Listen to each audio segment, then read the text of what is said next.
ഖുർആൻ പരമ്പരയിൽ നമ്മൾ അവസാനത്തെ ക്ലാസ്സിൽ ഖുർആനിലെ 17-ാമത്തെ അധ്യായം ഇസ്രാ, ആ അധ്യായത്തിലെ ആദ്യത്തെ സൂക്തം മാത്രമാണ് നമ്മൾ ചർച്ച ചെയ്തത്.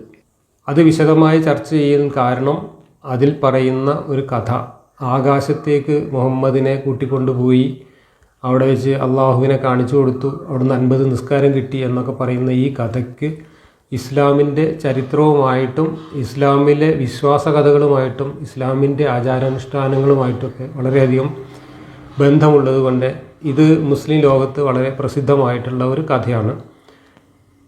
മുസ്ലിം വിശ്വാസങ്ങളിലെ ഏറ്റവും യുക്തിഹീനമായിട്ടുള്ള അബദ്ധജടിലമായിട്ടുള്ള അന്ധവിശ്വാസങ്ങളിൽ ഒന്നാണ് ഇത്.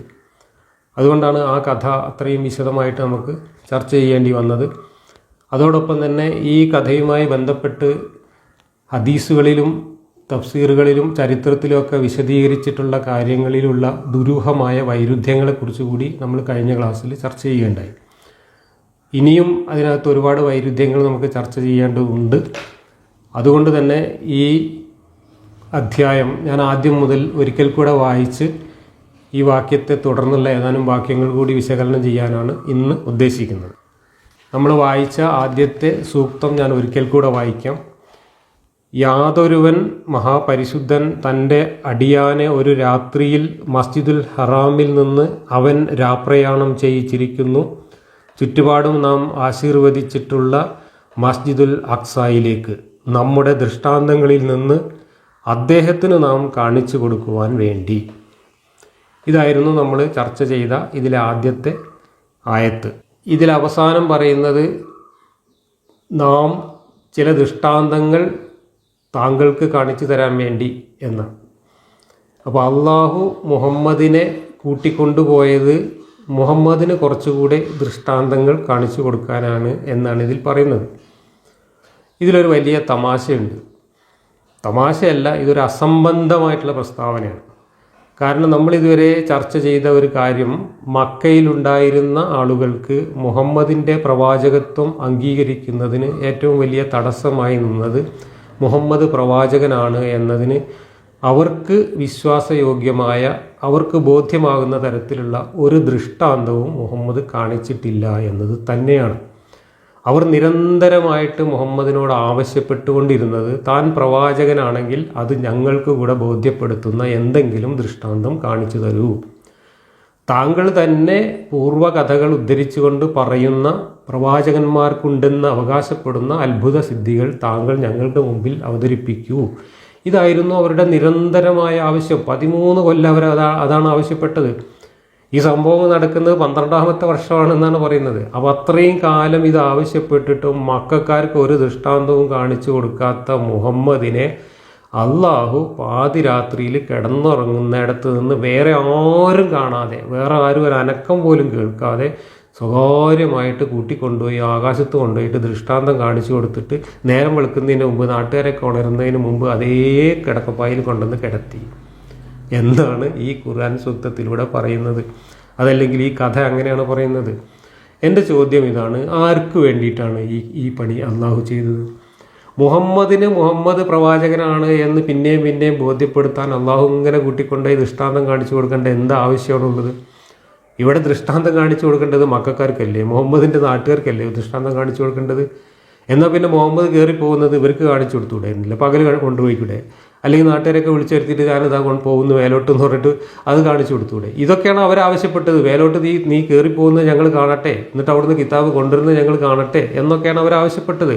അപ്പോൾ അവർ ആവശ്യപ്പെട്ട പ്രകാരം ഈ വലിയ മഹാത്ഭുതമൊക്കെ ചെയ്യാൻ കഴിയുന്ന അള്ളാഹുവിനും ദൂതനും അവർക്ക് ബോധ്യപ്പെടുന്ന തരത്തിൽ ഇതൊന്നും കാണിച്ചു കൊടുക്കാൻ കഴിഞ്ഞില്ല. എന്നിട്ട് നാട്ടുകാരും അറിയാതെ അന്തിപ്പാതിരാക്ക് സ്വകാര്യമായിട്ട് ജിബ്രീൽ വന്നിട്ട് ഇയാൾ ആകാശത്തേക്ക് കൊണ്ടുപോകണം. ഇത് തന്നെയാണ് തുടക്കത്തിലും ചെയ്തത്. പാറമടയിൽ ഒറ്റയ്ക്ക് ഇരിക്കുമ്പോൾ ജിബ്രീൽ വന്നിട്ട് സ്വകാര്യമായിട്ട് പറഞ്ഞിട്ട് ജിബ്രീൽ ആരും കാണാതെ തിരിച്ചു പോവുകയാണ് ചെയ്തത്. എന്തിനാണ് ഇങ്ങനെ ദുരൂഹമായിട്ട് ഒരു പ്രവാചകനെ കൊണ്ടുവന്നിട്ട് ആളുകളെ വിശ്വസിക്കരുത് എന്ന ശാഠ്യത്തോടു കൂടി ഈ നാടകങ്ങളൊക്കെ കാണിക്കേണ്ട ആവശ്യം? അത് തന്നെയാണ് പറയുന്നത്. ഞാൻ ഈ മക്കയിലുള്ള മുഴുവൻ ആളുകളെയും ഞാനാണ് ഇങ്ങനെയൊക്കെ ആക്കിയതെന്നും അതുകൊണ്ട് നീ ഒന്നും ചെയ്തിട്ട് കാര്യമില്ല, നീ താക്കീത് ചെയ്തങ്ങ് പോയാൽ മതി, ഞാനാണ് അവരെ കൈകാര്യം ചെയ്യുന്നത് എന്ന് അള്ളാഹു ഇങ്ങനെ ഇടയ്ക്കിടയ്ക്ക് പറയുന്നുണ്ട്. അപ്പം മക്കാർക്ക് ഒരു ദൃഷ്ടാന്തവും കാണിച്ചു കൊടുക്കരുത് എന്നും അവർ വിശ്വസിക്കരുത് എന്ന ശാഠ്യം ആർക്കാണ് ഉണ്ടായിരുന്നത്? അള്ളാഹുവിനാണ് ഉണ്ടായിരുന്നത്. എന്നിട്ട് ആ അള്ളാഹു ഇത്രയും ദുരൂഹമായിട്ടുള്ള, ഇത്രയും പരിഹാസ്യമായിട്ടുള്ള കാര്യങ്ങളാണ് നമ്മളുടെ മുമ്പിലേക്ക് ഒരു കിതാബിലൂടെ അവതരിപ്പിക്കുന്നത്. എന്തിനാണ് ആരും കാണാതെ രാത്രിയിൽ കിടന്നുറങ്ങുന്നിടത്തുനിന്ന് കൊണ്ടുപോയിട്ട് നേരം വെളുക്കുന്നതിന് മുമ്പ്, ആൾക്കാരെല്ലാം കാണുന്നതിന് മുമ്പ് തിരിച്ചവിടെ കൊണ്ടുവന്നാക്കിയത്? അപ്പോൾ ഒരു ദൃഷ്ടാന്തം കാണിക്കാനല്ല, ഒരു ദൃഷ്ടാന്തവും ഇല്ല എന്നുള്ളതല്ല അതിൻ്റെ അർത്ഥം. എന്നിട്ട് ഇതിൽ അവസാനം പറയാണ്, നിനക്ക് ദൃഷ്ടാന്തങ്ങൾ കാണിച്ചു തരാൻ വേണ്ടി ഞാൻ കൊണ്ടുപോയി. അപ്പം മൂപ്പർക്ക് ഇങ്ങനെ ദൃഷ്ടാന്തം സ്വകാര്യമായിട്ട് കാണിച്ചു കൊടുത്തുകൊണ്ട് നാട്ടുകാർക്ക് എന്ത് കാര്യം? എനിക്കതാണ് മനസ്സിലാവാത്ത ഒരു വൈരുദ്ധ്യം ഇതിനകത്തുള്ള. ഇനി മുഹമ്മദ് കിടന്നുറങ്ങിയിരുന്നത് എവിടെയാണ്? കഥകളിൽ വൈരുദ്ധ്യങ്ങളുണ്ട്, ഹദീസുകളിൽ വൈരുദ്ധ്യങ്ങളുണ്ട്. ഒരു ഭാഗത്ത് പറയുന്നു മുഹമ്മദ് കിടന്നുറങ്ങിയത് ഉമ്മുഹാനി എന്ന് പറയുന്ന സഹോദരിയുടെ വീട്ടിലാണ്, അവിടുന്നാണ് കൊണ്ടുപോയതെന്ന്. വേറൊരിടത്ത് പറയുന്നു കഅബയുടെ മൂലക്കലാണ് മുഹമ്മദ് കിടന്നിരുന്നതെന്ന്, അവിടുന്നാണ് കൊണ്ടുപോയതെന്ന്. ഈ ഞാൻ ഇന്നലെ വായിച്ച 2 ഹദീസുകളിൽ തന്നെ അതുണ്ട്, ഈ വൈരുദ്ധ്യം കാണാം. ഇവിടെ രണ്ടിലും ചെറിയ പ്രശ്നങ്ങൾ കൂടി പറയേണ്ടതുണ്ടെന്ന് തോന്നുന്നു. ആരാണ് ഈ ഉമ്മുഹാനി? ഉമ്മുഹാനി സഹോദരിയാണ് എന്നാണ് ബുഖാരി ഹദീസിൽ നമ്മൾ വായിച്ചത്. പക്ഷേ ഇബ്നു അബ്ബാസിൻ്റെ തഫ്സീറിൽ കാണുന്നത് ഉമ്മുഹാനി മുഹമ്മദിൻ്റെ സഹോദരിയല്ല, കസിൻ സഹോദരിയാണ്. സഹോദരിയും കസിൻ സഹോദരിയും തമ്മിൽ ഇസ്ലാമിൽ വലിയ വ്യത്യാസമുണ്ട്. സഹോദരി ഹറാമാണ്, കല്യാണം കഴിക്കാൻ പാടില്ലാത്ത സ്ത്രീയാണ്. എന്നാൽ കസിൻ സഹോദരി കല്യാണം കഴിക്കാവുന്ന സ്ത്രീയാണ്, അന്യ സ്ത്രീയാണ്. ഒരു അന്യ സ്ത്രീയുടെ വീട്ടിൽ, കസിൻ സഹോദരിയുടെ വീട്ടിൽ രാത്രി അന്തി ഉറങ്ങാൻ പോകുന്നത് ഇസ്ലാമിക മൊറാലിറ്റി അനുസരിച്ച് തന്നെ ശരിയാണോ എന്നുള്ളൊരു പ്രശ്നമുണ്ട്. പക്ഷേ ഖുർആൻ അതിന് വേറൊരു പരിഹാരവും നമുക്ക് മുമ്പിൽ അവതരിപ്പിച്ചിട്ടുണ്ട്. മുഹമ്മദ് നബിക്ക് കല്യാണം കഴിക്കാതെ തന്നെ തൻ്റെ കസിൻ സഹോദരിമാരുമായിട്ട് ലൈംഗിക ബന്ധത്തിൽ ഏർപ്പെടാനും അവരെ കൂടെ കിടക്കാനുമുള്ള പ്രത്യേക അനുവാദം അള്ളാഹു ഖുർആനിലൂടെ നൽകിയിട്ടുണ്ട്. 33:50 നോക്കിയാൽ കാണാം. മുഹമ്മദിന് 30ഓളം സഹോദരിമാർ, ഈ കസിൻ സഹോദരിമാരുണ്ടായിരുന്നു എന്നാണ് ചരിത്രത്തിൽ നിന്ന് വായിച്ചപ്പോൾ എനിക്ക് മനസ്സിലായത്. അപ്പോൾ ഈ 30ഓളം കസിൻ സഹോദരിമാരെ, അതായത് അമ്മായിയുടെ, അമ്മാവൻ്റെ, ഇളയപ്പാൻ്റെ, മൂത്താപ്പാൻ്റെ ഒക്കെ മക്കളായിട്ടുള്ള ഈ ആളുകൾ, ഈ പെൺകുട്ടികൾ ഒരുപാട് പേരുണ്ടായിരുന്നു, 10-30 പേരുണ്ടായിരുന്നു. അവരുമായിട്ടൊക്കെ മുഹമ്മദിന് ഇത്തരത്തിലുള്ള ബന്ധങ്ങൾ ഉണ്ടായിരുന്നു എന്ന് ഖുർആൻ്റെ വരികൾക്കിടയിൽ നിന്ന് തന്നെ നമുക്ക് വായിച്ചെടുക്കാം. അങ്ങനെ വായിക്കേണ്ടാത്ത വിധത്തിൽ വളരെ ഈ ഒരു കാര്യത്തിൽ വളരെ പരിശുദ്ധനായ ഒരാളായിരുന്നു മുഹമ്മദ് എങ്കിൽ നമുക്ക് അവരെ മുഹമ്മദ് സഹോദരിമാരായിട്ടാണ് കണ്ടിരുന്നത് എന്ന് കണക്കാക്കാം. പക്ഷേ മുഹമ്മദിൻ്റെ ജീവിതത്തിലെ പല എപ്പിസോഡുകളും പരിശോധിച്ചാൽ ഈ കസിൻ സഹോദരിമാരെ സ്വന്തമാക്കാൻ വേണ്ടിയിട്ട് മുഹമ്മദ് പല വളരെ മോശപ്പെട്ട നാടകങ്ങളും കളിച്ചതായിട്ട് നമുക്ക് കാണാം. സൈനബയുടെയൊക്കെ കഥയിൽ നമ്മളത് പറയുന്നുണ്ട്. സൈനബ എങ്ങനെയാണ് സെയ്ദിൻ്റെ ഭാര്യയായത് എന്നും സെയ്ദിൻ്റെ ഭാര്യ പിന്നെ എങ്ങനെയാണ് മുഹമ്മദിൻ്റെ ഭാര്യയായത് എന്നതും അതിൻ്റെയൊക്കെ കഥ ഞാൻ വിശദമായിട്ട് കഴിഞ്ഞ എടപ്പാളിൽ നടന്ന ഇഖ്റ എന്ന എൻ്റെ പ്രഭാഷണത്തിൽ പറഞ്ഞിരുന്നു. അത് യൂട്യൂബിൽ വന്നിട്ടില്ല ആ പ്രഭാഷണം. അതുകൊണ്ട് തന്നെ ഞാൻ അടുത്തൊരു വീഡിയോയിൽ അതൊന്നുകൂടെ റിപ്പീറ്റ് ചെയ്യുന്നതാണ്. അതിനകത്ത് നമുക്ക് കൃത്യമായിട്ട് ഈ വിഷയങ്ങൾ ചർച്ച ചെയ്യാം. എങ്ങനെ ഖുർആൻ്റെ വരികൾക്കിടയിൽ നിന്ന് കാര്യങ്ങൾ വായിച്ചത് എന്നതിൻ്റെ ഉദാഹരണമായിട്ടാണ് ഞാൻ ആ കാര്യങ്ങളവിടെ പറഞ്ഞത്. അപ്പോൾ പറഞ്ഞു വരുന്നത്, മുഹമ്മദിന് കസിൻ സഹോദരിമാരെ വിവാഹം കഴിക്കാതെ തന്നെ ഭാര്യമാരെ എന്ന പോലെ ഉപയോഗിക്കാനുള്ള പ്രത്യേക അനുവാദം ഖുർആനിലുണ്ട് എന്ന കാര്യം കൂടി നമ്മൾ ഈ ഉമ്മുഹാനിയുടെ വീട്ടിലാണ് മുഹമ്മദ് അന്തി ഉറങ്ങിയിരുന്നത് എന്ന വസ്തുതയുമായി ചേർത്ത് വെച്ച് വായിക്കാവുന്നതാണ് എന്ന് മാത്രമേ ഞാൻ ഇപ്പോൾ പറയുന്നുള്ളൂ. ബാക്കി നമുക്ക് മറ്റു വിഷയങ്ങൾ ചർച്ച ചെയ്യുമ്പോൾ പറയാം.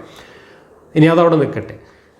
ഇനി കഅബയിലാണ് കിടന്നുറങ്ങിയിരുന്നത് എങ്കിൽ ഈ അധ്യായത്തിൽ തന്നെ തുടർന്ന് പറയാൻ പോകുന്ന ചില കാര്യങ്ങളുമായി ബന്ധപ്പെടുത്തി നോക്കിയാൽ അതിലൊരു വലിയ ചരിത്രപരമായ വൈരുദ്ധ്യം നമുക്ക് കാണാം.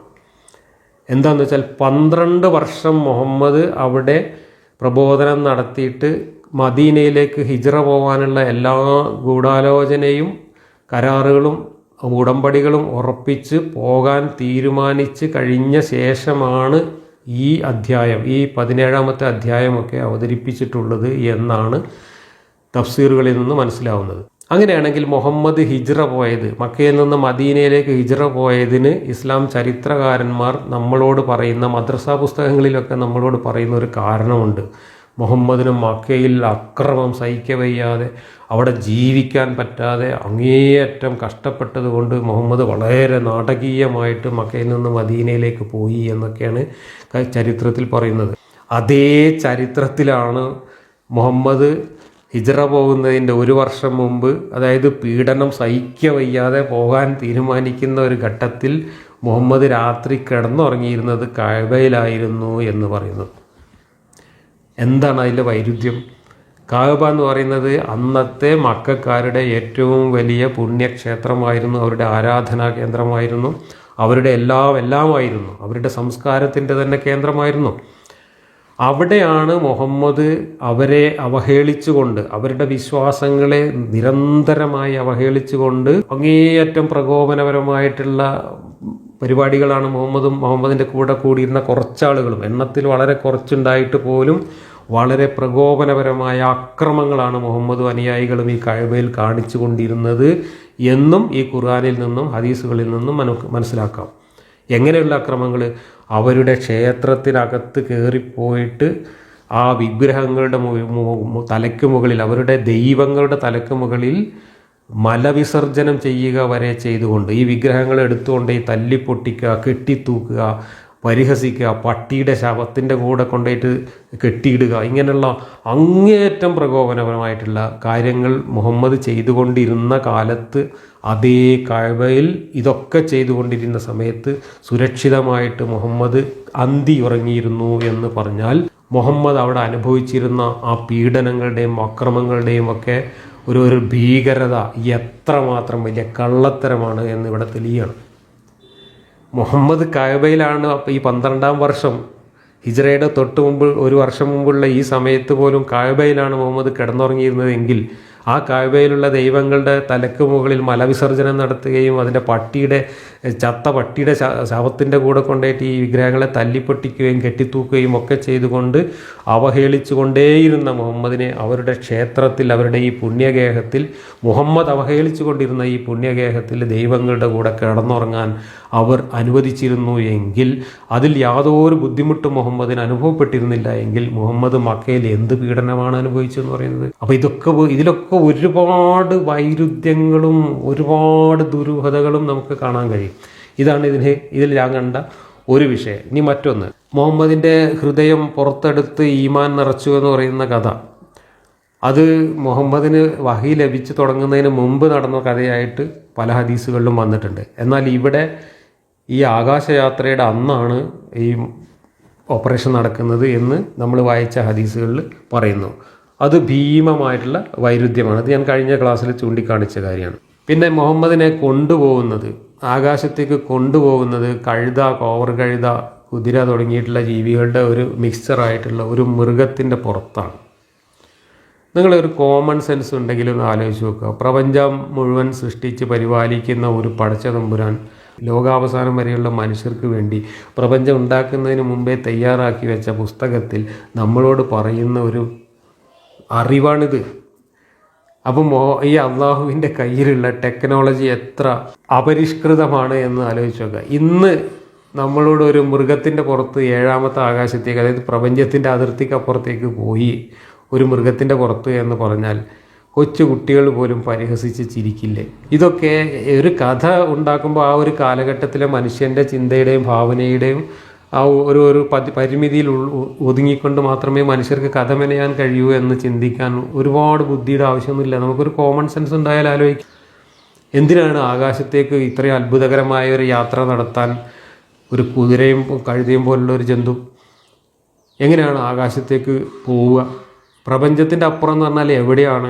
ഇന്ന് നമുക്കറിയാവുന്ന ശാസ്ത്രവിജ്ഞാനം വെച്ചുകൊണ്ട് നമ്മളൊന്ന് പരിശോധിച്ച് നോക്ക്. നമ്മൾ താമസിക്കുന്ന ഈ ഭൂമി, ആ ഭൂമി ചുറ്റിക്കറങ്ങുന്ന സൂര്യൻ, ആ സൂര്യനും ഭൂമിയും എല്ലാം കൂടെ ചുറ്റിക്കറങ്ങുന്ന നമ്മുടെ ഗാലക്സി, ആ ഗാലക്സി ക്ഷീരപഥം എന്ന് പറയുന്ന നമ്മുടെ ആ ഗാലക്സിക്ക് വ്യാസമായിട്ട് നമ്മൾ കണക്കാക്കുന്ന ദൂരം എന്ന് പറയുന്നത് 1,00,000 പ്രകാശവർഷമാണ്. എന്ന് വെച്ചാൽ ഒരു സെക്കൻഡിൽ 3,00,000 കിലോമീറ്റർ വേഗതയിൽ സഞ്ചരിക്കുന്ന പ്രകാശത്തിന് 1,00,000 വർഷം സഞ്ചരിച്ചാൽ എത്തുന്ന ദൂരമാണ് നമ്മുടെ ഗാലക്സിയുടെ മാത്രം വ്യാസം. അപ്പം നമ്മുടെ ഗാലക്സി ക്രോസ് ചെയ്ത് ഒരാൾക്ക് കടന്നു പോകണമെങ്കിൽ, അല്ലെങ്കിൽ ഒരു വസ്തുവിന് കടന്നു പോകണമെങ്കിൽ ആ വസ്തു പ്രകാശ വേഗതയിൽ സഞ്ചരിച്ചാൽ തന്നെ 1,00,000 വർഷം വേണം. നമ്മുടെ ഗാലക്സിയുടെ മാത്രം കാര്യമാണ് പറഞ്ഞത്. അങ്ങനെ ആ ഗാലക്സി കഴിഞ്ഞാൽ പിന്നെ തൊട്ടടുത്ത ഗാലക്സിയിലേക്കോ 4,00,000 പ്രകാശവർഷം കടന്നു പോയെങ്കിലേ മറ്റേ ഗാലക്സിയുടെ വക്കത്തെത്തുള്ളൂ. അത് നമ്മുടെ ഏറ്റവും അയൽവാസിയായിട്ടുള്ള ഒരു ഗാലക്സിയുടെ കാര്യം. പിന്നെ ആ ഗാലക്സി ക്രോസ് ചെയ്തിട്ട്, അല്ലെങ്കിൽ ആ ഗാലക്സിയുടെ സൈഡിൽ കൂടെ നമ്മൾ മറ്റ് ഗാലക്സികളിലേക്ക് പോവുകയാണെങ്കിൽ പരശതം കോടി ഗാലക്സികൾ ഇതുപോലെ കോടാനുകോടി പ്രകാശവർഷങ്ങൾ അകലങ്ങളിലായിട്ട് കറങ്ങിക്കൊണ്ടിരിക്കുന്നു എന്നതും, അങ്ങനെയുള്ള ഗാലക്സികളുടെ കൂട്ടങ്ങൾ ചേർന്നതാണ് നമുക്ക് ഇന്ന് ദൃശ്യമായിട്ടുള്ള പ്രപഞ്ചമെന്നും, ആ ദൃശ്യമായ പ്രപഞ്ചത്തിനപ്പുറത്ത് നമുക്ക് ദൃശ്യമല്ലാത്ത പ്രപഞ്ചങ്ങൾ വേറെ ഉണ്ടാവാമെന്നും ഒക്കെയാണ് ഇന്ന് നമ്മൾ മനസ്സിലാക്കിയിട്ടുള്ള പ്രപഞ്ച വിജ്ഞാനം എന്ന് പറയും. ആ വിജ്ഞാനത്തിൻ്റെ മുമ്പിൽ നിന്നുകൊണ്ട് നിങ്ങൾ ഒരു രാത്രി എല്ലാവരും കിടന്നുറങ്ങിയതിന് ശേഷം ഒരു കഴുതപ്പുറത്ത് കയറിയിട്ട് ഒരാൾ ഈ പ്രപഞ്ചത്തിൻ്റെ അപ്പുറത്ത് പോയി നേരം വെളുക്കുന്നതിന് മുമ്പ് തിരിച്ച് അവിടെ തന്നെ വന്ന് കിടന്നു എന്ന് പറയുമ്പോൾ അത് വിശ്വസിക്കണമെങ്കിൽ, ഞാൻ കൂടുതലൊന്നും പറയുന്നില്ല, അത് വിശ്വസിക്കാൻ ഇന്നും കുറേ മനുഷ്യർക്ക് സാധിക്കുന്നുവെങ്കിൽ ആ മനുഷ്യർക്ക് പിന്നെ വിശ്വസിച്ചുകൂടാത്തതായിട്ട് എന്തെങ്കിലും ഉണ്ടോ എന്നാണ് ഞാൻ ചിന്തിക്കുന്നത്. എന്തായാലും ഈ കഥയൊക്കെ നമ്മളുടെ ഒരു അറിവ് വെച്ചുകൊണ്ട്, നമ്മളുടെ ഒരു ചിന്താശേഷി വെച്ചുകൊണ്ട്, ഒരു കോമൺ സെൻസ് വെച്ചുകൊണ്ട് നമ്മളൊന്ന് ആലോചിച്ചാൽ, ഇത് വിശ്വസിക്കാൻ തയ്യാറാവാതെ മുഹമ്മദിൻ്റെ കൂടെ വന്നിട്ടുള്ള ആളുകൾ തന്നെ തിരിച്ചുപോയി എങ്കിൽ അവർക്ക് നമ്മൾ വല്ല അവാർഡും കൊടുക്കണമെന്നാണ് എൻ്റെ അഭിപ്രായം. 7-ാം നൂറ്റാണ്ടിൽ ജീവിച്ചിരുന്ന അറബികൾക്ക് പോലും മുഹമ്മദ് പറയുന്നത് പൊട്ടത്തരമാണെന്നും മുഹമ്മദ് പറയുന്നത് വെറും ഭ്രാന്താണ് എന്നും അന്ന് ബോധ്യപ്പെടുകയും അതിൻ്റെ അടിസ്ഥാനത്തിൽ മുഹമ്മദിൻ്റെ കൂടെ ഉണ്ടായിരുന്നവർ പോലും തിരിച്ചു പോവുകയും ചെയ്തു എങ്കിൽ അവർക്ക് തീർച്ചയായിട്ടും യുക്തിചിന്തകർക്കുള്ള അവാർഡ് കൊടുക്കണം എന്നാണ്, മുൻകാല പ്രാബല്യത്തോടു കൂടി. അതാണ് എൻ്റെ മറ്റൊരു അഭിപ്രായം. ഇനി അങ്ങനെ പോകുമ്പോൾ മുഹമ്മദ് കണ്ട ആകാശങ്ങളുടെ കഥയോ, ഇത് ബാബിലോണിയൻ കഥകളിലും മറ്റും മുഹമ്മദ് കേട്ടറിഞ്ഞിട്ടുള്ള പ്രപഞ്ചഘടന മനസ്സിൽ വെച്ചുകൊണ്ട് പറഞ്ഞ കഥയാണ്. അതുകൊണ്ടാണ് ഓരോ ആകാശത്ത് ചെല്ലുന്നു, ആ ആകാശത്തിൻ്റെ വാതിൽ തുറക്കുന്നു, അതിൻ്റെ മുകളിലേക്ക് കയറുന്നു, പിന്നെ അവിടുന്ന് അടുത്ത ആകാശത്തേക്ക് പോകുന്നു, അങ്ങനെ ആകാശങ്ങളുടെ തട്ടുകൾ ഇങ്ങനെ താണ്ടി 7-ാമത്തെ തട്ടിൻ്റെ മുകളിൽ പോകുന്നു, അവിടുന്ന് പിന്നെയും കുറച്ച് മുകളിൽ പോകുന്നു, അവിടെ വലിയൊരു എലന്തമരം നിൽക്കുന്നു, എലന്തമരത്തിൻ്റെ അടുത്ത് അള്ളാഹു കസേരട്ടിരിക്കുന്നു, അതിൻ്റെ അടുത്ത് വേറൊരു കഅബ ഉണ്ട്, താഴത്തെ കഅബ മക്കയിലെ കഅബേൻ്റെ അതേ സ്ഥാനത്ത് വേറൊരു കഅബ ഉണ്ട് എന്നൊക്കെ പറയുന്ന കഥ. ആ കഅബയെ ഉദ്ദേശിച്ചുകൊണ്ടാണ് മസ്ജിദുൽ അഖ്സ, അകലെയുള്ള മസ്ജിദ് എന്ന് ഖുർആനിൽ പറഞ്ഞിട്ടുള്ളത് എന്നാണ് മൊത്തത്തിൽ കാര്യങ്ങൾ വായിച്ചപ്പോൾ വരികൾക്കിടയിൽ നിന്ന് എനിക്ക് മനസ്സിലായ ഒരു കാര്യം. അതാണ് ഞാനിവിടെ അവതരിപ്പിച്ചത്. കഴിഞ്ഞ അധ്യായത്തിൽ നമ്മളത് വിശദീകരിച്ചത്. ഈ 7 തട്ടുകളായിട്ട് പൊക്കി വെച്ച ആകാശം എന്ന കഥ ബാബിലോണിയൻ കെട്ടുകഥകളും അതുപോലെ പഴയകാലത്തുള്ള മനുഷ്യരുടെ എല്ലാ കെട്ടുകഥകളിലുള്ളതാണ്. കാരണം നക്ഷത്രങ്ങളെയും ഗ്രഹങ്ങളെയും ഒക്കെ നോക്കിയപ്പോൾ അതിൻ്റെയൊക്കെ സ്ഥാനങ്ങൾ ഇങ്ങനെ ഭൂമിയിൽ നിന്ന് കണക്ക് കൂട്ടിയപ്പോൾ അവിടെ 6-7 സ്ഥാനങ്ങളുണ്ട് എന്നും ആ സ്ഥാനങ്ങളെല്ലാം ആകാശത്തിൻ്റെ വിവിധ തട്ടുകളാണ് എന്നും ആകാശം എന്നതൊരു മേൽക്കൂര പോലെ പൊന്തി നിൽക്കുന്ന ഒരു സാധനമാണ് എന്നൊക്കെ പണ്ടുള്ള മനുഷ്യർ തെറ്റായി മനസ്സിലാക്കിയ കാര്യമാണ്. ആ തെറ്റായി മനസ്സിലാക്കിയ കാര്യങ്ങളായിരുന്നു മുഹമ്മദിൻ്റെയും ഹൃദയത്തിലുണ്ടായിരുന്നത്. കാരണം തലച്ചോർക്ക് എത്തിയിട്ടില്ല. മുഹമ്മദിന് ഹൃദയം കൊണ്ടാണ് ചിന്തിക്കുക, ഹൃദയം കൊണ്ട് ചിന്തിക്കാനുള്ള അറിയാമെന്ന് ഉണ്ടായിരുന്നുള്ളൂ, തലച്ചോറിനെ കുറിച്ച് അറിവില്ല. അങ്ങനെ മുഹമ്മദിൻ്റെ ഹൃദയം കഴിയൊക്കെ നന്നാക്കിയിട്ട് ജിബ്രീൽ അങ്ങോട്ട് കൊണ്ടുപോയപ്പോൾ ഈ 7 ആകാശങ്ങൾ ഇതുപോലെ തട്ടായിട്ട് മുഹമ്മദ് അവിടെ കാണാൻ കാരണം മുഹമ്മദിൻ്റെ ഹൃദയത്തിൽ ഈ ബാബിലോണിയൻ കെട്ടുകഥകളുടെ അടിസ്ഥാനത്തിലുള്ള ഒരു പ്രപഞ്ച സങ്കല്പമാണ് ഉണ്ടായിരുന്നത് എന്നതിനപ്പുറം വേറൊന്നുമല്ല. ഇനി ഞാൻ വായിച്ച ഹദീസിൽ നിങ്ങൾ വേറൊരു കോമഡി കൂടെ ശ്രദ്ധിച്ചിട്ടുണ്ടാവും. ആകാശത്തിൻ്റെ മുകളിൽ 7-ാമത്തെ ആകാശത്തിൻ്റെ മുകളിൽ പോയിട്ട് അള്ളാഹുവിൻ്റെ സിംഹാസനത്തിൻ്റെ അടുത്ത് ഈ സിദ്റത്തുൽ മുൻതഹ എന്ന് പറയുന്ന എലന്തമരത്തിൻ്റെ ചുവട്ടിൽ നിന്ന് 2 നദികൾ പുറപ്പെടുന്ന കാര്യം പറയുന്നുണ്ട്. ആ 2 നദികൾ യൂഫ്രട്ടീസും ടൈഗ്രീസും ആണെന്ന് പറയുന്നുണ്ട്. ഇത് ബൈബിൾ കഥയുമായിട്ട് ബന്ധപ്പെടുത്തി നോക്കിയാൽ നമുക്ക് അതിൻ്റെ കുട്ടൻസ് പിടികിട്ടും. കാരണം ബൈബിളിലെ ഈ ആദാമിൻ്റെ കഥ മുതൽ എല്ലാ കഥകളും വരുന്നത് യൂഫ്രട്ടീസ് ടൈഗ്രീസ് നദികളെ ബന്ധപ്പെടുത്തിക്കൊണ്ടും അതിൻ്റെ ഇടയിലുള്ള അന്നത്തെ ഏറ്റവും ഫലഭൂയിഷ്ടമായിട്ടുള്ള പച്ചത്തുരുത്തായിട്ടുള്ള ആ ഒരു ബാബിലോണിയൻ ഭൂപ്രദേശത്തെ കഥകൾ, പ്രാദേശിക കഥകളെയാണ് ബൈബിൾ കഥയായിട്ട് വികസിപ്പിച്ചിട്ടുള്ളത്, ബൈബിളിലെ ദൈവിക കഥയായിട്ട് വികസിപ്പിച്ചിട്ടുള്ളത്. അവിടെ ആദമും ഹവ്വയും ഇറങ്ങിയ തോട്ടം എന്ന് പറയുന്നത് ഈ പറയുന്ന യൂഫ്രട്ടീസ് ടൈഗ്രീസ് നദിയുടെ ഇടയിലുണ്ടായിരുന്ന തോട്ടം തന്നെയാണ്, അല്ലാതെ വേറെ പരലോകത്തുള്ള തോട്ടമല്ല. അതേ കഥയാണ് മുഹമ്മദും വിശ്വസിച്ചിരുന്നത്, അതേ കഥയാണ് മുഹമ്മദ് കേട്ട് മനസ്സിലാക്കിയിരുന്നത്. അതുകൊണ്ട് മുഹമ്മദ് 7-ാം ആകാശത്ത് പോയപ്പോൾ അവിടെ ടൈഗ്രീസ് നദിയും യൂഫ്രട്ടീസ് നദിയും ആ ആകാശത്തിൻ്റെ മുകളിലുള്ള എലന്തമരത്തിൻ്റെ ചോട്ടിൽ കൂടെ ഒഴുകുന്നത് മൂപ്പര് കണ്ടു. നിങ്ങൾ ആലോചിച്ച് നോക്കെ, ഭൂമിയിൽ ഒഴുകുന്ന ഒരു നദി അല്ലെങ്കിൽ ഭൂമിയിൽ ഒഴുകുന്ന 2 നദികൾ ഈ പറയുന്ന അനന്ത കോടി പ്രകാശവർഷങ്ങൾക്ക് അപ്പുറത്ത് ചെതറിക്കിടക്കുന്ന എല്ലാ ഗാലക്സികളുടെയും അപ്പുറത്ത് ഉണ്ടെന്ന് പറയപ്പെടുന്ന ഒരു 7-ാം ആകാശത്തിൻ്റെ മുകളിൽ ഏതോ ഒരു എലന്തമരത്തിൻ്റെ ചോട്ടിൽ നിന്നാണ് ഒഴുകി വരുന്നത് എന്ന് ഇന്ന് കഥ പറയുമ്പോൾ അതൊരു കഥയായിട്ട് പോലും നമുക്കാർക്കെങ്കിലും അംഗീകരിക്കാൻ പറ്റും. ഇനിയിങ്ങനെ ആകാശത്ത് പോയ 2 വിവരണങ്ങളിൽ ഓരോ ആകാശത്തും ഉണ്ടായ അനുഭവങ്ങളും ഓരോ ആകാശത്തും കണ്ട നബിമാരുടെ പേരും ലിസ്റ്റും നിങ്ങൾ പരിശോധിച്ച് നോക്കി. അതിലുള്ള വൈരുദ്ധ്യം, അതിൽ ഒരു വിവരണത്തിൽ പറയുന്നത് 1-ാം ആകാശത്ത് ആദമിനെ കണ്ടു, 2-ാം ആകാശത്ത് യഹിയ, ഈസ എന്നിവരെ കണ്ടു, 3-ൽ യൂസഫിനെ കണ്ടു, 4-ൽ ഇദ്രീസിനെ കണ്ടു, 5-ൽ ഹാറൂനെ കണ്ടു, 6-ൽ മൂസയെ കണ്ടു, 7-ൽ ഇബ്രാഹിമിനെ കണ്ടു. അങ്ങനെ അവിടുന്ന് കയറിയപ്പോൾ സിദ്റത്തുൽ മുൻതഹ കണ്ടു എന്നാണ് ഒരു വിവരണത്തിലുള്ളത്. എന്നാൽ അതേ ബുഖാരിയിലെ ഞാൻ 2ാമത് വായിച്ച മറ്റേ ഹദീസിലുള്ളത് 3-ാമത്തെ ആകാശത്ത് മൂസയാണുള്ളത്, 6-ാമത്തെ ആകാശത്തിലാണ് ഇബ്രാഹിം ഉള്ളത്. അപ്പോൾ ഈ ഏതൊക്കെ ആകാശത്ത് ഏതൊക്കെ നബിമാരിയ്ക്കുന്നു എന്ന് വിശദീകരിച്ചതിലെ പോലും ഇത്രയും പ്രകടമായ വൈരുദ്ധ്യം വരുന്ന എന്താണ് കാരണം? ഒന്നുകിൽ മുഹമ്മദ് ഇങ്ങനെ ഒരു കഥ പല സന്ദർഭങ്ങളിലായി മാറ്റി പറഞ്ഞപ്പോൾ മുഹമ്മദിന് തന്നെ ഓർമ്മക്കുറവ് കൊണ്ട് മണ്ടത്തരം പറ്റി. അതല്ലെങ്കിൽ മുഹമ്മദിൻ്റെയൊക്കെ കാലശേഷം ഈ കഥ മെനഞ്ഞുണ്ടാക്കിയ ആളുകൾ പല രൂപത്തിൽ പലരും പറഞ്ഞ് പ്രചരിപ്പിച്ചപ്പോൾ അതിനകത്ത് വൈരുദ്ധ്യം വന്നു. അതെല്ലാം നൂറ്റാണ്ടുകൾക്ക് ശേഷം ഹദീസ് ക്രോഡീകരിച്ച് എഴുതിയപ്പോൾ ആ വൈരുദ്ധ്യം അതിനകത്തും വന്നുപെട്ടു എന്നാണ് അതിനർത്ഥം. ഇതൊക്കെ വിശ്വസിക്കണം. ഇത് ഖുർആനിൽ പറഞ്ഞത് കൊണ്ടാണ് ഇതെന്ന് ഹദീസുകൾ തള്ളാൻ പറ്റാത്തത്. കാരണം ഖുർആനിൽ ഇങ്ങനൊരു സംഭവം ഈ സൂറത്തിൻ്റെ ആദ്യത്തെ വാക്യത്തിൽ ഇങ്ങനെ പറഞ്ഞത് കൊണ്ടാണ് ഇതിനെ തള്ളാൻ പറ്റാത്തത്. അതുകൊണ്ടാണ് ഈ ഹദീസുകളെ പൂർണ്ണമായിട്ട് തള്ളാൻ പറ്റാത്തത്. ഹദീസ് തള്ളികൾക്ക്, ഖുറാനിസ്റ്റുകൾക്ക് പോലും ഈ ഖുർആൻ വാക്യത്തിന് വ്യാഖ്യാനം നൽകേണ്ടി വരും, വിശദീകരണം നൽകേണ്ടി വരും. ഖുർആനിൽ ഇതുള്ളത് കൊണ്ട് അവരെന്തൊക്കെയാണ് അതിനെ വിശദീകരിക്കുന്നത് എന്നുള്ളത് നമ്മൾ വേറെ പരിശോധിക്കണം. അപ്പോൾ ഇതാണ് ഈ ഖുർആനിൻ്റെയും ഖുർആനിൽ പറയുന്ന ദൈവത്തിൻ്റെ വെളിപാടുകളുടെയും ഒക്കെ അവസ്ഥ. സ്വർഗത്തിൽ ചെന്നപ്പോൾ അവിടെ അവിടുത്തെ മണ്ണിന് കസ്തൂരിയുടെ മണം എന്നൊക്കെ പറയുന്നുണ്ട്. സ്വർഗത്തിൽ മണ്ണൊക്കെ ഉണ്ട് എവിടെ? ഈ 7-ാമത്തെ ആകാശത്തിൻ്റെ മുകളിൽ പോയിട്ട് അവിടെ നിന്നാണ് ഈ സ്വർഗം കാണിച്ചു കൊടുക്കുന്നത്. സ്വർഗവും നരകവും ഇങ്ങനെ കാണിച്ചു കൊടുക്കുകയാണ്, സാമ്പിൾ കാണിച്ചു കൊടുക്കുകയാണ്. അപ്പോൾ നരകത്തിലൊക്കെയുള്ള ആൾക്കാരെയും നരകത്തിലെ ഓരോ തരത്തിലുള്ള ശിക്ഷ അനുഭവിക്കുന്നവരെയൊക്കെ അവിടുന്ന് മുഹമ്മദ് കണ്ടു എന്ന് പറഞ്ഞിട്ടുണ്ട്. ഈ കഥ പിന്നെ മുഹമ്മദ് ഓരോ സന്ദർഭത്തിലും മനുഷ്യന്മാരോട് ഓരോ കുറ്റകൃത്യങ്ങളുടെ കാര്യങ്ങൾ പറയുമ്പോഴും അന്ന് അവിടെ അങ്ങനെ കണ്ടു എന്നിട്ട് വ്യത്യസ്തമായ കഥകളും ഇങ്ങനെ പറഞ്ഞുകൊണ്ടിരുന്നു. ആ കഥകളെല്ലാം പരസ്പര വിരുദ്ധമാണ്. അപ്പോൾ ഒരു സാമാന്യ യുക്തി കൊണ്ട് നമുക്കൊരു ചോദ്യം ചോദിക്കാം. ഈ ലോകം അവസാനിച്ച് വിചാരണയൊക്കെ കഴിഞ്ഞിട്ടാണ് ആളുകളെ സ്വർഗത്തിലേക്കൊക്കെ പ്രവേശിപ്പിക്കുക. അപ്പോൾ ഈ മുഹമ്മദ് ജീവിച്ചിരുന്ന സമയത്ത് മുഹമ്മദിന് ഇതൊക്കെ കാണിച്ചു കൊടുക്കണമെങ്കിൽ മുഹമ്മദിന് ഭാവിയിൽ നടക്കാൻ പോകുന്ന കാര്യത്തെ അവിടെ സാമ്പിളാക്കി അവതരിപ്പിച്ച് കാണിച്ചു കൊടുക്കണം. അങ്ങനെ തന്നെയാണ് ഇവർ വിശദീകരിക്കുന്നത്. അതല്ലാതെ അന്ന് അവിടെ നരകത്തിലെ ആൾക്കാരില്ലല്ലോ, അന്ന് നരക സ്വർഗമൊന്നും അവിടെ ഇല്ലല്ലോ. ഉണ്ടെങ്കിൽ തന്നെ അതവിടെ വെറുതെ കാലിയായിട്ട് കിടക്കുകയാണ്. കാരണം ഈ വിചാരണ കഴിഞ്ഞിട്ടേ അവിടേക്ക് ആൾക്കാരെ കയറ്റുള്ളൂ.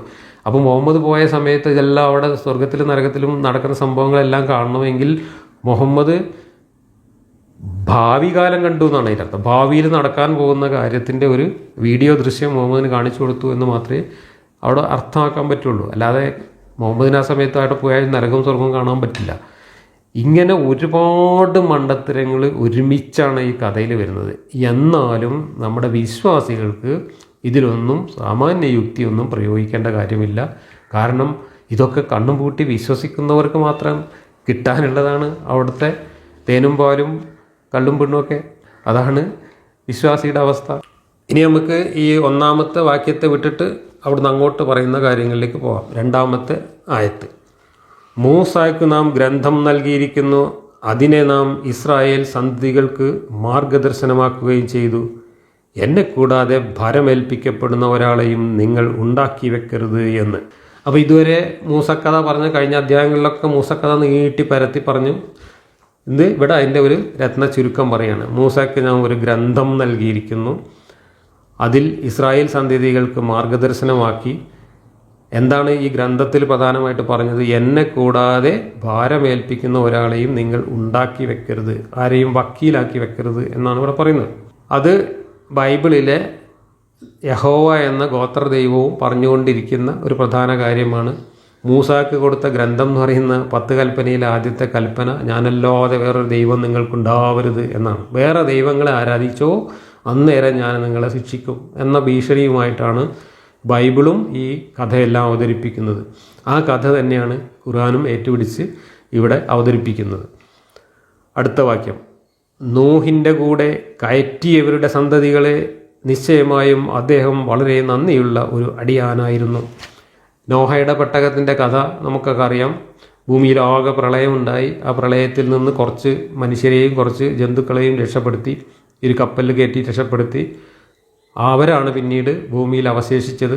അതിൻ്റെ സന്തതി പരമ്പരകളാണ് ഇന്ന് ഭൂമിയിൽ പെറ്റുപെരുകിയുണ്ടായത് എന്നാണ് ബൈബിളിലെ കഥ. ഇതും ബാബിലോണിയയിലും ചൈനയിലും നമ്മുടെ സിന്ധു നദീതടത്തിലും ഒക്കെ, അതായത് എവിടെയെല്ലാം മനുഷ്യർ നദീതീരങ്ങളിൽ ജീവിച്ചിരുന്നോ, എവിടെയെല്ലാം വെള്ളപ്പൊക്കം ഉണ്ടായിരുന്നോ, അവിടെയെല്ലാം പണ്ടത്തെ മനുഷ്യർ ഇതിലും സമാനമായിട്ടുള്ള കഥകൾ മെനഞ്ഞുണ്ടാക്കിയിട്ടുണ്ട്. ചെറിയ ചെറിയ വൈരുദ്ധ്യങ്ങളുണ്ടെങ്കിലും ലോകത്തെല്ലായിടത്തും ഈ അത്ഭുത പ്രളയത്തിൻ്റെ കഥയും പ്രളയമുണ്ടായപ്പോൾ കപ്പൽ കയറി രക്ഷപ്പെട്ട കഥയൊക്കെ പറയുന്നുണ്ട്. കാരണം അത് അന്നത്തെ മനുഷ്യരുടെ ജീവിതത്തിൽ അവരനുഭവിച്ചിരുന്ന ഒരു പ്രധാനപ്പെട്ട പ്രശ്നമാണ്.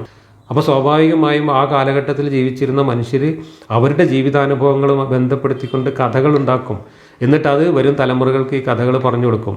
ആ കഥകളിൽ വരും തലമുറകൾക്ക് പകർന്നു നൽകേണ്ട അവർ മോറൽ ആയിട്ട് കരുതിയിരുന്ന കാര്യങ്ങൾ കൂടി ചേർത്ത് പറഞ്ഞു കൊടുക്കും. അപ്പോൾ അന്നത്തെ കഥ പറയുന്നവരുടെയൊക്കെ പ്രധാനപ്പെട്ട ഒരു മോട്ടീവ് എന്തായിരുന്നു എന്ന് വെച്ചാൽ ദൈവത്തിനെ ആരാധിക്കുക, നമ്മുടെ ഗോത്രത്തിൻ്റെ ദൈവത്തിനെ ആരാധിക്കുകയും നമ്മുടെ ഗോത്രത്തിൻ്റെ ദൈവം പറഞ്ഞതനുസരിക്കുകയും ചെയ്താൽ നമുക്ക് ഇത്തരം പ്രകൃതിക്ഷോഭങ്ങളിൽ നിന്നെല്ലാം രക്ഷപ്പെടാം. കാരണം പ്രകൃതിക്ഷോഭങ്ങളെല്ലാം ദൈവങ്ങളുടെ കോപങ്ങളാണ് എന്നാണ് പണ്ടുള്ളവർ വിശ്വസിച്ചിരുന്നത്. അതനുസരിച്ച് മനുഷ്യരെ ദൈവത്തിൻ്റെ ആരാധകരാക്കി മാറ്റാനും മറ്റു തിന്മകൾ ചെയ്യാതെ അവരെ ഒരു ഗോത്രത്തിൽ നല്ല മനുഷ്യരാക്കി നിർത്താനും ഒക്കെ ഇത്തരം പേടിപ്പിക്കുന്ന കഥകൾ പറയുക എന്നത് പണ്ട് മനുഷ്യരുടെ ഒരു ശീലമായിരുന്നു. അങ്ങനെ വെള്ളപ്പൊക്കം ഉണ്ടാകുന്ന നദീതീരങ്ങളിൽ ജീവിച്ചിരുന്ന എല്ലാ ഇടങ്ങളിലും മനുഷ്യർ മെനഞ്ഞുണ്ടാക്കിയ ഒരു കെട്ടുകഥയാണ്, അല്ലെങ്കിൽ വ്യത്യസ്തമായ കെട്ടുകഥയാണ് ഇത്. ആ കെട്ടുകഥ ബാബിലോണിയയിലും വളരെ പ്രചാരത്തിലുണ്ടായിരുന്നു. ഉഡ്നാപിസ്റ്റിം എന്ന് പറയുന്ന ഒരാളുടെ കഥയായിട്ടാണ് ബാബിലോണിയയിൽ ഇതുണ്ടായിരുന്നത്. അത് അയാൾ ഏകദൈവ വിശ്വാസക്കാരനൊന്നും ആയിരുന്നില്ല. ഒരുപാട് ദൈവങ്ങളെ വിശ്വസിച്ചിരുന്ന ആളുകളായിരുന്നു. ഒരുപാട് ദൈവങ്ങൾ ചേർന്ന് തന്നെയാണ് ഉഡ്നാപിസ്റ്റിമിനെ കപ്പലുണ്ടാക്കി രക്ഷപ്പെടുത്തുന്നത്. ഇതിനെല്ലാം ബൈബിളിലെത്തിയപ്പോഴേക്ക് യഹോവയുടെ മാത്രം കഥയാക്കി മാറ്റി. അവിടുന്ന് മുഹമ്മദ് ഖുർആനിലേക്ക് പറിച്ചു നട്ടപ്പോൾ യഹോവയെ മാറ്റിയിട്ട് മുഹമ്മദിൻ്റെ അള്ളാഹുവിനെ അവിടെ കൊണ്ടുവന്ന് പ്രതിഷ്ഠിച്ചു എന്ന വ്യത്യാസം മാത്രമേ ഉള്ളൂ. കഥകളെല്ലാം പണ്ടുള്ള മനുഷ്യരുടെ ഭാവനയിൽ നെയ്തെടുത്തിട്ടുള്ള കെട്ടുകഥകൾ തന്നെയാണ്. ഇനി നൂഹിൻ്റെ കഥ കഴിഞ്ഞ് ഇസ്രായേൽ സന്തതികൾക്ക് വേദഗ്രന്ഥത്തിൽ നാം തീരുമാനിക്കുകയും ചെയ്തു, തീർച്ചയായും നിങ്ങൾ ഭൂമിയിൽ 2 പ്രാവശ്യം കുഴപ്പമുണ്ടാക്കും, തീർച്ചയായും നിങ്ങൾ വലിയ ഔന്നത്യം കാണിക്കുകയും ചെയ്യും. ഇത് ബൈബിളിലെ കെട്ടുകഥയിൽ നിന്ന് മുഹമ്മദ് എന്തൊക്കെയോ കാര്യങ്ങൾ കേട്ട് മനസ്സിലാക്കിയിട്ട് അത് മനസ്സിൽ വെച്ചുകൊണ്ട് പറഞ്ഞതായിരിക്കാനാണ് സാധ്യത. മുഫസ്സിറുകളും അങ്ങനെയാണ് പറയുന്നത്. എന്തായാലും ഈ ഖുർആൻ മാത്രം വായിക്കുന്ന ആളുകൾക്ക് ഇതെന്താണ് എന്ന് ഒരിക്കലും മനസ്സിലാവില്ല. ഖുർആനെ ഖുർആൻ കൊണ്ട് വ്യാഖ്യാനിക്കണമെന്ന് പറയുന്ന ഖുർആനിസ്റ്റുകൾക്കും ഇതുപോലെയുള്ള കഥകളൊന്നും ഖുർആനിൽ പറയുന്നത് വായിച്ചാൽ എന്താണ് എന്ന് മനസ്സിലാക്കാൻ കഴിയില്ല. മനസ്സിലാക്കണമെങ്കിൽ അവർ മറ്റു പുസ്തകങ്ങളെ ആശ്രയിക്കുക തന്നെ വേണം. ഏറ്റവും ചുരുങ്ങിയത് ബൈബിൾ കഥയെങ്കിലും വായിച്ചു നോക്കാത്ത ഒരാൾക്ക് ഇവിടെ എന്താണ് പറയുന്നത് എന്ന് ഒരു പിടുത്തം കിട്ടില്ല. ബൈബിൾ കഥ വായിച്ചവർക്ക് തന്നെ പിടുത്തം കിട്ടിയിട്ടില്ല എന്ന് ഈ ഖുർആൻ തഫ്സീറുകളിൽ തന്നെ വായിച്ചാൽ നമുക്ക് മനസ്സിലാവും. കാരണം ഇത് എന്ത് കഥയാണ്, ഏത് കഥയാണ്, ബൈബിളിൽ പറയുന്ന ഏത് കാര്യമാണ് ഇവിടെ ഈ 2 സംഭവങ്ങൾ എന്ന് വിശദീകരിച്ചിട്ടുള്ളത് എന്ന് അള്ളാഹുവിനറിയാം എന്ന് പറഞ്ഞുകൊണ്ട് വ്യാഖ്യാനം എഴുതിയ ആളുകളാണ് നമ്മുടെ മുമ്പിലുള്ളത്. ഞാനിപ്പോൾ വായിച്ചുകൊണ്ടിരിക്കുന്ന അമാനി തഫ്സീറിൽ പോലും 2-3 സ്ഥലത്ത് ഈ കഥകളെക്കുറിച്ച് പല അഭിപ്രായങ്ങളുണ്ട് എന്ന് പറഞ്ഞിട്ട് അള്ളാഹുവിനറിയാം എന്ന് പറഞ്ഞ് അവിടുന്ന് രക്ഷപ്പെടുകയാണ് ചെയ്യുന്നത്. അപ്പോൾ ബൈബിളിൽ മുഹമ്മദ് എന്തൊക്കെയോ കഥകൾ വായിച്ചിരുന്നു. ബൈബിളിൽ വായിച്ച കഥകൾ നമ്മൾ ഇസ്രായേലിൻ്റെ ചരിത്രം പറയുമ്പോൾ ഞാൻ വിശദമായിട്ട് പല വീഡിയോകളിൽ പറഞ്ഞതാണ്. ഈ ഇസ്രായേലിയർ എന്ന് പറയുന്ന കൂട്ടർ ആ പ്രദേശം വന്ന് മറ്റുള്ളവരെയൊക്കെ ആക്രമിച്ച് കൊന്ന് അവിടെ കൈയടക്കി അവരവിടെ സ്വന്തമായ രാജ്യം സ്ഥാപിച്ച് ഭരിച്ചുകൊണ്ടിരിക്കുമ്പോൾ ബാബിലോണിയയിൽ നിന്ന് 1 തവണ ബാബിലോണിയൻ ചക്രവർത്തിമാരുടെ നേതൃത്വത്തിൽ അവരുടെ സൈന്യം വന്നിട്ട് ഇവരെ ആക്രമിക്കുകയും കൊള്ളയടിക്കുകയും കീഴ്പ്പെടുത്തുകയും അടിമകളാക്കി കൊണ്ടുപോവുകയും കെട്ടിവരിഞ്ഞു കൊണ്ടുപോവുകയും അവരുടെ ക്ഷേത്രം തകർക്കുകയും ഒക്കെ ചെയ്ത സംഭവങ്ങളുണ്ട്. ഒന്നിലധികം തവണ ബാബിലോണിയക്കാർ തന്നെ ആക്രമിച്ചിട്ടുണ്ട്. അങ്ങനെ അവിടെ ആരാധിക്കാനുണ്ടാക്കിയ ക്ഷേത്രങ്ങളും അവർ തകർത്തിട്ടുണ്ട്. ഈ സംഭവങ്ങളൊക്കെ ബൈബിളിൽ പറയുന്നു. അത് കഴിഞ്ഞ് പിന്നീട് റോമ സാമ്രാജ്യത്തിൻ്റെ വക വലിയ ആക്രമണങ്ങൾ നേരിടേണ്ടി വന്നിട്ടുണ്ട്. പേർഷ്യക്കാർ വന്ന് ആക്രമിച്ചിട്ടുണ്ട്. ഒരുപാട് സാമ്രാജ്യങ്ങൾ പല സന്ദർഭങ്ങളിലായി ആക്രമിച്ച് നശിപ്പിച്ചത് കാരണം ഈ ഇസ്രായേല്യർ എന്ന് പറയുന്ന ഒരു വംശത്തിന് തന്നെ അവിടെ ഒരു കാലത്തും സമാധാനമായിട്ട് നിലനിൽക്കാൻ കഴിഞ്ഞിട്ടില്ല. അവസാനം റോമക്കാരുടെ ഒരു അന്തിമമായ ആക്രമണം AD 1-ാം നൂറ്റാണ്ടിൽ നടന്നു. അതോടുകൂടി അവരവിടുന്ന് പൂർണ്ണമായിട്ടും ഒരുപാട് പേര് കൊല്ലപ്പെടുകയും ഒരുപാട് പേര് പിടിക്കപ്പെടുകയും ബാക്കിയുള്ളവർ അവിടുന്ന് രക്ഷപ്പെട്ടു പോവുകയും ചെയ്തു. അങ്ങനെ രക്ഷപ്പെട്ട ജൂതന്മാരാണ് പിന്നീട് 2000 കൊല്ലമായിട്ട് ലോകത്തിൻ്റെ നാനാഭാഗത്തും അലഞ്ഞു നടന്നിരുന്നത്. ഇതൊക്കെയാണ് ഇസ്രായേലരുടെ ചരിത്രം. ഈ ചരിത്രത്തിൽ ഈ അവസാനം പറഞ്ഞ കാര്യം ഒഴിച്ച് ബാക്കിയുള്ള കാര്യങ്ങളൊക്കെ ഈ ബൈബിളിലുണ്ട്. കാരണം ബൈബിൾ എഴുതപ്പെട്ടതിന് ശേഷമാണ് ഈ AD 1-ാം നൂറ്റാണ്ടിലെ അക്രമമൊക്കെ ഉണ്ടാകുന്നത്. അതിനു മുമ്പ് നടന്ന എല്ലാ അക്രമങ്ങളുടെയും കഥകൾ ഈ ബൈബിളിലുണ്ട്. ഈ അക്രമങ്ങളും അല്ലെങ്കിൽ ഈ കീഴ്പ്പെടുത്തലുകളും അധിനിവേശങ്ങളും എല്ലാം ബൈബിൾ അവതരിപ്പിക്കുന്നത് യഹോവ എന്ന ദൈവത്തെ ആരാധിക്കുന്ന കാര്യത്തിലും യഹോവയെ അനുസരിക്കുന്ന കാര്യത്തിലും അമാന്തം കാണിച്ചതിന് യഹോവ അവർക്ക് നൽകിയ ശിക്ഷയാണ് ഇത് എന്ന് പറഞ്ഞുകൊണ്ടാണ്. അങ്ങനെയാണ് ബൈബിളിലെ കഥകളെല്ലാം അവതരിപ്പിക്കുന്നത്. യഹോവ എന്ന ദൈവത്തിനെ ആരാധിക്കുക, യഹോവ എന്ന ദൈവം പറയുന്നത് അനുസരിക്കുക. അങ്ങനെ ചെയ്യാത്ത പക്ഷം യഹോവ ഇങ്ങനെ മറ്റുള്ളവരെ കൊണ്ട് ആക്രമിപ്പിച്ചിട്ടും അല്ലെങ്കിൽ പ്രകൃതിക്ഷോഭങ്ങൾ ഉണ്ടാക്കിയിട്ടും ഒക്കെ ശിക്ഷിക്കും എന്ന കഥയാണ് ബൈബിളിൽ പറയുന്നത്. ആ കഥയെല്ലാം വായിച്ച് മനസ്സിലാക്കിയിട്ട് അതെല്ലാം അള്ളാഹു എന്ന ദൈവത്തിൽ അപ്ലൈ ചെയ്തുകൊണ്ട് പുനരാവിഷ്കരിക്കുകയാണ് മുഹമ്മദ് ഇവിടെ ചെയ്യുന്നത്. ഇവിടെ ഈ 2 കുഴപ്പം ഉണ്ടാക്കും, ഈ 2 തവണ നിങ്ങൾക്ക് ശിക്ഷ കിട്ടും എന്നൊക്കെ പറഞ്ഞത് ബാബിലോണിയക്കാർ വന്നിട്ടുള്ള ആ ആക്രമണത്തെക്കുറിച്ചാണ് എന്നൊക്കെയാണ് ഇവരൊക്കെ ഊഹിച്ചെഴുതിയിട്ടുള്ളത്. അങ്ങനെ ആ 2-ൽ ആദ്യത്തേതിൻ്റെ വാഗ്ദത്തം വന്നാൽ നമ്മുടെ അടുത്ത ശൗര്യശാലികളായ ചില അടിയാന്മാരെ നാം നിങ്ങളുടെ മേൽ നിയോഗിച്ചയക്കുന്നതാണ്. എന്നിട്ടവർ വാസസ്ഥലങ്ങൾക്കിടയിലൂടെ തേടിത്തിരിഞ്ഞു നടക്കുന്നതാണ്. അത് പ്രയോഗത്തിൽ വരുത്തപ്പെടുന്ന ഒരു വാഗ്ദത്തം തന്നെയായിരുന്നു. ഇവിടെ ബൈബിളിലെ ഗോലിയാത്തിൻ്റെ കഥയാണ് ഇവിടെ പറയുന്നത് എന്നൊക്കെയാണ് വ്യാഖ്യാനം. വേറെയും വ്യാഖ്യാനങ്ങളുണ്ട്. ബാബിലോണിയൻ രാജാക്കന്മാർ വന്ന കഥയാണ് എന്ന് പറയുന്നുണ്ട്. ഏത് കഥയാണെന്ന് വ്യക്തമല്ല. ഒക്കെ അള്ളാഹുവിനറിയാം എന്നും പറഞ്ഞിട്ടാണ് വ്യാഖ്യാനങ്ങൾ പറഞ്ഞു പോകുന്നത്. ഈ അള്ളാഹുവിന് അറിയുന്ന കാര്യങ്ങൾ, അള്ളാഹുവിന് മാത്രം അറിയുന്ന കാര്യങ്ങൾ എന്തിനാണാവോ ഈ ജിബ്രീൽ താങ്ങിപ്പിടിച്ച് 7-ാം ആകാശത്ത് നിന്ന് താങ്ങിപ്പിടിച്ചിട്ട് ഇവിടെ കൊണ്ടുവന്നിട്ട് നമ്മുടെ മുമ്പിൽ അവതരിപ്പിക്കുന്നത്? നമ്മുടെ മുമ്പിൽ അവതരിപ്പിക്കുന്ന കാര്യം അത് വായിച്ചാൽ നമുക്ക് മനസ്സിലാവണ്ടേ? അള്ളാഹുവിന് അറിയാമെന്ന് പറയാൻ വേണ്ടിയിട്ടാണെങ്കിൽ ഇത്രയും ബുദ്ധിമുട്ടി അവിടെ നിന്ന് കെട്ടിയിറക്കേണ്ട വല്ല കാര്യമുണ്ട്. 6-ാമത്തെ വാക്യം, പിന്നീട് അവർക്കെതിരിൽ നിങ്ങൾക്ക് നാം ഊക്ക് തിരിച്ചു തന്നു, സ്വത്തുക്കളും മക്കളും കൊണ്ട് നിങ്ങൾക്ക് നാം സഹായം നൽകുകയും ചെയ്തു, നിങ്ങളെ നാം വളരെ കൂടുതൽ സംഘബലമുള്ളവരാക്കുകയും ചെയ്തു. അങ്ങനെ ഈ ബാബിലോണിയക്കാരുടെ ആക്രമണങ്ങൾക്ക് ശേഷം പിന്നീട് വേറെ ഏതോ ചില പേർഷ്യൻ രാജാക്കന്മാർ വന്ന സമയത്ത് ഇവർക്കൊരു ഔദാര്യം എന്ന നിലക്ക് ഇവരെ തിരിച്ചു വിളിക്കുകയൊക്കെ ഉണ്ടായിട്ടുണ്ട്. ആ തിരിച്ചു വിളിച്ച സംഭവം ഇവർക്ക് അനുകൂലമായിട്ട് നടന്നൊരു സംഭവത്തെയാണ്. അതും ഇവിടെ 8 കാലി മമ്മൂഞ്ഞായി വന്ന് യഹോവ ഏറ്റെടുക്കുന്നത് ബൈബിളിൽ. പിന്നെ യഹോവയുടെ തട്ടിപ്പറിച്ചിട്ട് അവിടെ അള്ളാഹു ഏറ്റെടുക്കുകയാണ് ഖുർആനിൽ. നിങ്ങൾ നന്മ പ്രവർത്തിക്കുന്ന പക്ഷം നിങ്ങളുടെ സ്വന്തങ്ങൾക്ക് നിങ്ങൾ നന്മ പ്രവർത്തിക്കുകയാണ്, നിങ്ങൾ തിന്മ പ്രവർത്തിക്കുകയാണെങ്കിലാകട്ടെ അതിനായിരിക്കും. എന്നാൽ അവസാനത്തേതിൻ്റെ വാഗ്ദത്തം വന്നാൽ നിങ്ങളുടെ മുഖങ്ങളെ അവർ വഷളാക്കുവാനും ആദ്യ പ്രാവശ്യം അവർ പള്ളിയിൽ പ്രവേശിച്ചതുപോലെ അതിൽ പ്രവേശിപ്പിക്കുവാനും അവർ ഔന്നത്യം നേടിയത് അവർ ഒരു നശിപ്പിച്ച് തകർക്കുവാനും നിങ്ങളുടെ റബ്ബ് നിങ്ങൾക്ക് കരുണ ചെയ്യുമാറായേക്കാം. നിങ്ങൾ വീണ്ടും ആവർത്തിച്ചുവെങ്കിൽ നാമും ആവർത്തിക്കുന്നതാണ്. അവിശ്വാസികൾക്ക് ജഹന്നമിനെ നാം തടങ്കൽ സ്ഥാനമാക്കുകയും ചെയ്തിരിക്കുന്നു. ഇവിടെ പള്ളിയൊക്കെ കയറി ആക്രമിച്ചു എന്ന് പറയുന്നത് ഈ ബാബിലോണിയൻ ക്യാപ്റ്റിവിറ്റി എന്ന് പറയുന്ന സംഭവത്തെ ഉദ്ദേശിച്ചാണ് എന്നൊക്കെയാണ് അനുമാനിക്കുന്നത്. അല്ലാഹു അഅലം എന്നും പറഞ്ഞിട്ടാണ് എല്ലാ വ്യാഖ്യാനങ്ങളും അവസാനം പറഞ്ഞു നിർത്തുന്നത്. ഇതൊക്കെ അള്ളാഹുവിനെ അറിയുള്ളൂ, നമുക്കറിയില്ല. പിന്നീട് നിങ്ങളിത് ആവർത്തിച്ചാൽ ഞാനും ആവർത്തിക്കും എന്ന് പറഞ്ഞിട്ടുള്ള ഒരു ഭീഷണിയാണ് ഇവിടെ ദൈവം മുഴക്കുന്നത്. അത് ഇതുവരെ നമ്മൾ പറഞ്ഞ കഥ അനുസരിച്ച്, മക്കയിലെ കഥ തന്നെ അനുസരിച്ച് മക്കാരിത് ആവർത്തിക്കുന്നുണ്ട്, മുഹമ്മദിനെ അംഗീകരിക്കുന്നില്ല, അവർ മറ്റു ദൈവങ്ങളെ ആരാധിക്കുന്നു, അങ്ങനെയുള്ള അള്ളാഹുവിന് ഇഷ്ടമല്ലാത്ത കാര്യങ്ങളൊക്കെ മക്കാർ ചെയ്യുന്നു എന്നത് മുഹമ്മദിനോട് അള്ളാഹു പറയുന്നതനുസരിച്ച് അള്ളാഹു തന്നെ ഏർപ്പാടാക്കിയതാണ്. അവരങ്ങനെയൊക്കെ ചെയ്യണമെന്നുള്ള അള്ളാഹു തീരുമാനിച്ചതാണ്. അള്ളാഹു തന്നെയാണ് അവരങ്ങനെ ആക്കിയത്, അള്ളാഹു തന്നെയാണ് അവരെ പേഴ്പ്പിച്ചത്. എന്നിട്ട് ആ അള്ളാഹു തന്നെ അവരെ ശിക്ഷിക്കാൻ പോകുന്നു എന്നൊക്കെയാണ് മുഹമ്മദിനോട് ഈ അള്ളാഹു പറയുന്നത്. അതേ അള്ളാഹു പിന്നെ പറയാണ്, നിങ്ങൾ ആവർത്തിച്ചാൽ ഞാനും ആവർത്തിക്കും എന്നുള്ളത്. അപ്പം നമ്മളാണ് കുറ്റക്കാർ എന്ന് ഇവിടെ പറയുന്നു. അപ്പുറത്ത് പറഞ്ഞത്, ഇതുവരെ പറഞ്ഞത് കുറ്റക്കാർ അത് നമ്മളാരുമല്ല, അള്ളാഹു തന്നെയാണ് അവരങ്ങനെ ആക്കിയത് എന്ന് പറയുന്നു. അപ്പോൾ ആരെയാണ് നമ്മൾ ശിക്ഷിക്കേണ്ടത്? 9-ാമത്തെ വാക്യം, നിശ്ചയമായും ഈ ഖുർആൻ ഏറ്റവും ചൊവ്വായതിലേക്ക് മാർഗദർശനം നൽകുന്നു. സൽക്കർമ്മങ്ങൾ പ്രവർത്തിക്കുന്ന സത്യവിശ്വാസികൾക്ക് വലുതായ പ്രതിഫലമുണ്ടെന്ന് അവരെ സന്തോഷവാർത്ത അറിയിക്കുകയും ചെയ്യുന്നു. പരലോകത്തിൽ വിശ്വസിക്കാത്തവരാകട്ടെ അവർക്ക് നാം വേദനയേറിയ ശിക്ഷ ഒരുക്കി വച്ചിരിക്കുന്നു. പരലോകത്തിൽ വിശ്വസിക്കാത്തവർക്ക് വേദനയേറിയ ശിക്ഷ ഒരുക്കി വച്ചിരിക്കുന്നു എന്നാണ് പറയുന്നത്. അപ്പോൾ മനുഷ്യൻ വേദനയേറിയ ശാശ്വതമായ ശിക്ഷ അനുഭവിക്കാൻ മാത്രം മനുഷ്യൻ ചെയ്യുന്ന ഏറ്റവും വലിയ കുറ്റകൃത്യം എന്താണ്? പരലോകത്തിൽ വിശ്വസിക്കാതിരിക്കുക എന്നത്. ഇവിടെ വിശ്വസിക്കുക എന്നതും വിശ്വസിക്കാതിരിക്കുക എന്നതും എങ്ങനെയാണ് മനുഷ്യൻ്റെ ഒരു തിന്മയായിട്ട്, അതിഭീകരമായ ശിക്ഷ അർഹിക്കുന്ന ഒരു കൊടും ക്രൂരമായ തിന്മയായിട്ട് എങ്ങനെയാണ് മാറുന്നത്? അതിൻ്റെ യുക്തി എനിക്കിതുവരെ മനസ്സിലായിട്ടില്ല. ഞാനത് പലതവണ വിശ്വാസികളായ ആളുകളോട് ചോദിച്ചിട്ടുള്ളതാണ്. ഇപ്പോൾ എനിക്ക് പരലോകത്തിൽ വിശ്വാസമില്ല, കാരണം എനിക്കത് ബോധ്യപ്പെടാത്തതുകൊണ്ടാണ് വിശ്വാസമില്ലാത്തത്.